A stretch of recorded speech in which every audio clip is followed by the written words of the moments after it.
Pero naglaon, kada sasapit ang madaling araw at mangyayari yun ay mas nangingibabaw na ang awa ko kay nanay kesa sa takot. At mas nangingibabaw na rin ang galit ko sa halimaw na nasa silong namin.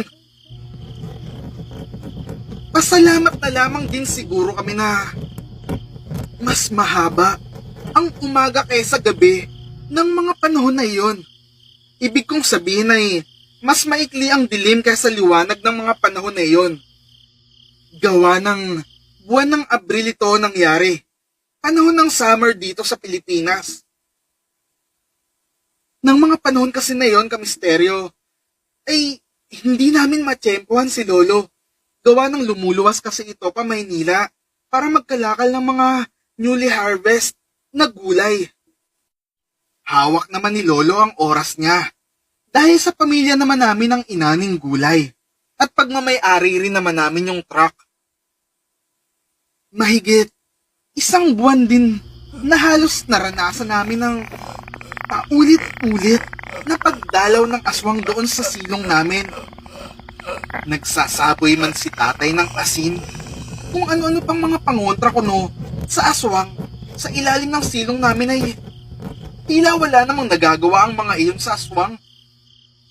Nandoon na naglagay na kami ng mga pangontra na nabili ni tatay sa unang albularyo na napuntahan niya.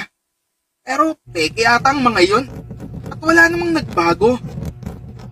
Malaya pa rin na nakakadalaw ang halimaw sa aming silong na tila ba nang aasar pang huni nito na siguro kung ikukumpara mo sa tao ay humahagik-gik pa ito sa ilalim ng silong. Kaya naman, laking pasasalamat ko kamisteryo na dumating na sa tagpo na nakausap na ni tatay si Lolo Jose patungkol sa nangyaring pagdalaw ng aswang kay nanay. Lingid sa kaalaman namin ni tatay.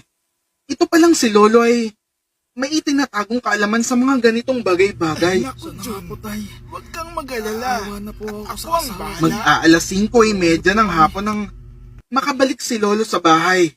May mga bit-bit ito na hindi ko tiyak kung Ano po bang mga ano-ano. kailangan kong gawin? Muli silang nag-usap ni tatay. Ko po kayo. Basta, sundin mo lang ang lahat ng mga sasagot. Nang gabing iyon ay kasama namin na nagpalipas ng gabi si Lolo upang pakiramdaman niya umano ang uri ng aswang na dumadalaw.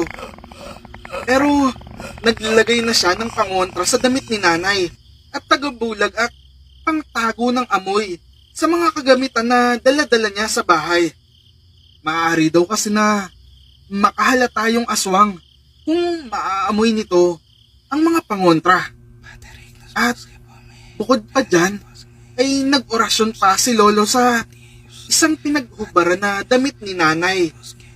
At itong pinaghubaran na damit na ito ni nanay ay ibinili ni Lolo na sa buong maghapon daw ay gamitin itong pamunas ng pawis ni nanay. Inorasyonan daw umano ni Lolo yung damit na yun ni nanay para mas maging mabango raw ito sa pang-amoy ng aswang.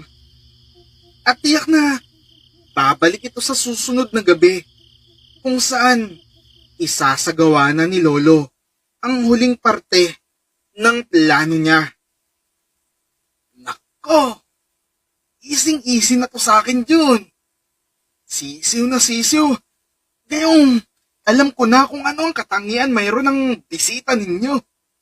Makikita mo, kukuhanan pa kita ng souvenir na pwede rin nating